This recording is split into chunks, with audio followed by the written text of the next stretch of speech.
You can incubate a lot of either negative things or positive things in sleep. This is getting too easy. Just sleeping sadhana. So coming awake to an alarm bell with a sudden start is not the best way to do your life.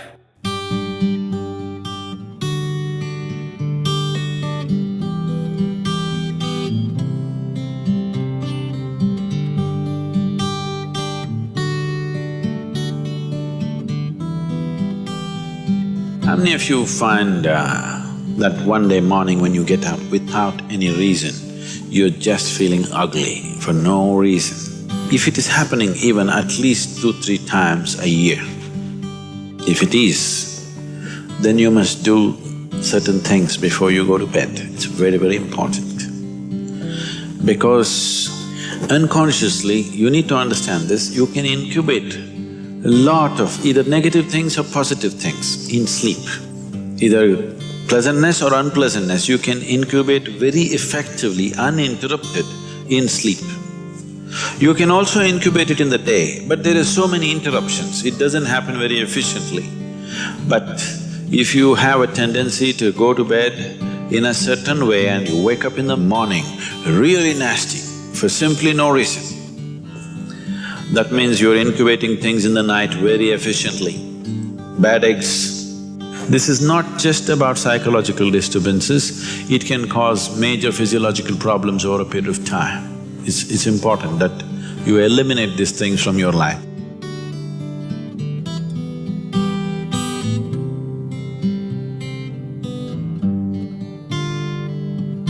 So, before you go to bed in the night, there are certain things that you need to take care of. It's best if you're eating meat and other kinds of meals, you eat at least 3 to 4 hours before you go to bed. The digestion is over. Before going to bed, drink a certain amount of water and go to bed. You will see it gets taken care of just like this. One simple thing can be just a shower.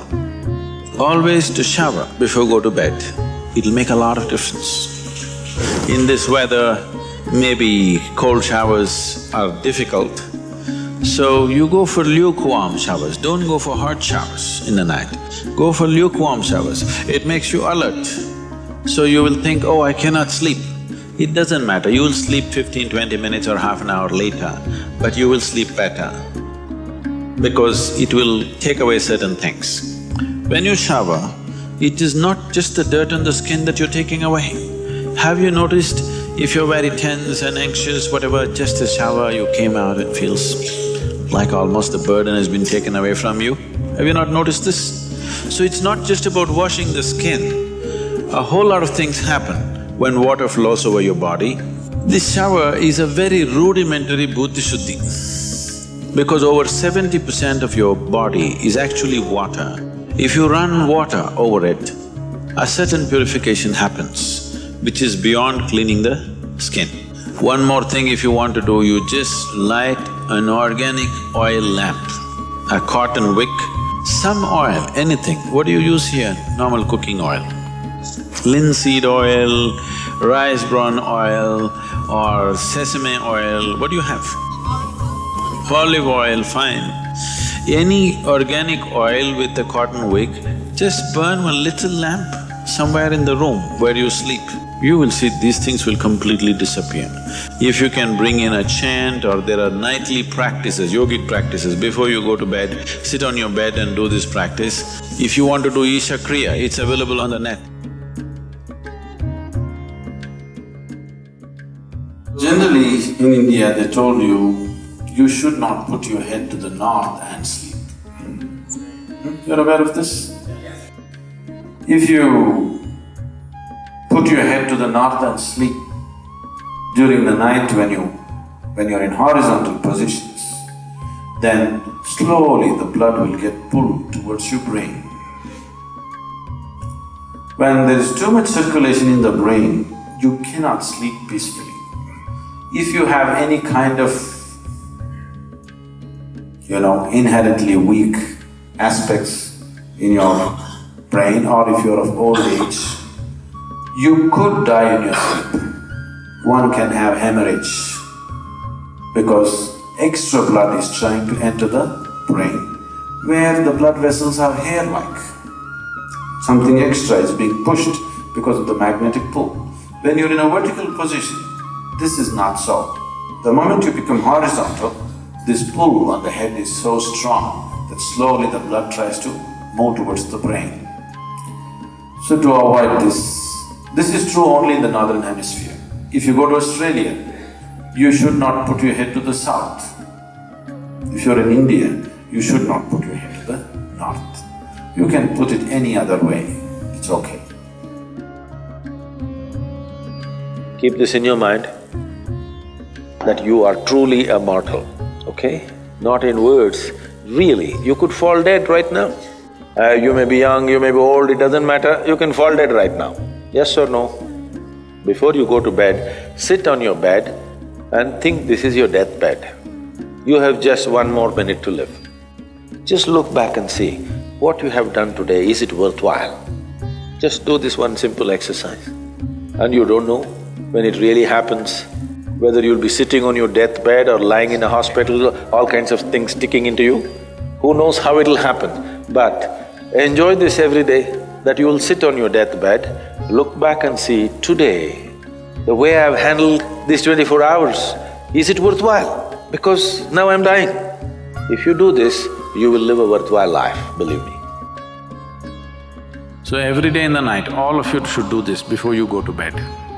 Last 3 minutes, everything that you have gathered, the body, the content of the mind, things, don't ignore small things, these small things are big things. I've seen how people are carrying their own private pillow, you know, because it's very important. So, your pillow, your footwear, if you have relationships, everything that you have gathered, keep it aside, sleep. If you sleep in that condition, you will wake up with much more light, with much more energy, with much more possibilities than you have imagined possible. Just sleep as life, not as a man, not as a woman, not as this and that. Keep everything down, simply. See, this is getting too easy. Just sleeping sadhana. At least this you must do.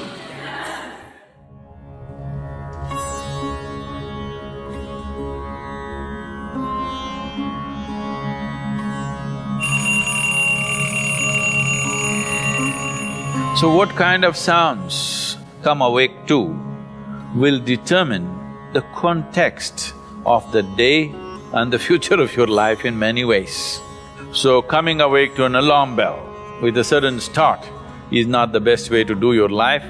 It is best that if you need a certain amount of if your body right now, because of the kind of food that you consume and the kind of thoughts and emotions that you process within yourself, accordingly you may… and the level of vibrance that you have managed within your body will determine how much sleep you need.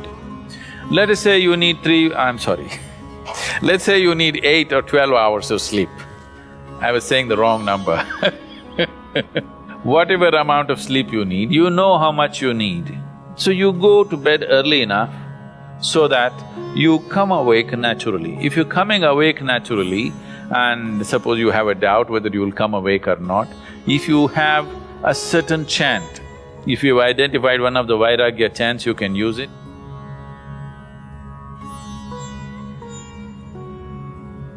Physiologically, one important aspect of you is your heart, the pumping station for your blood circulation, which pumps life across the body.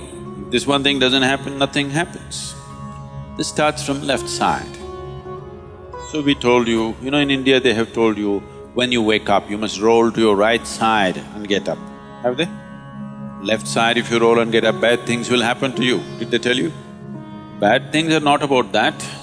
When you're in a certain state of relaxation, when the body is in a relaxation, the metabolic activity is low. When you get up, there is a certain surge of activity. That's why they told you in India, see, all these things are built into your life which you're throwing away. The whole science of living has been built into your life. They told you in the morning before you wake up, you must rub your hands together and see like this, huh? Not see like this, you must place it upon your eyes. You do this, you will see God. It's not about seeing God. If you rub these two things together, all the nerve endings, there's a heavy concentration of nerve endings in your hands. If you do this, the system comes awake immediately. You're feeling asleep, you're feeling sleepy, just do this and see. Everything comes awake. So morning before you move your body, you get it awake first and then place it upon your eyes. Instantly a whole range of nerves connected with your eyes and the other aspect of your senses come awake. Before you move your body and your brain should be active. You shouldn't get up dumb, that's the idea. Understand? So you do that and then roll over to your right and get up.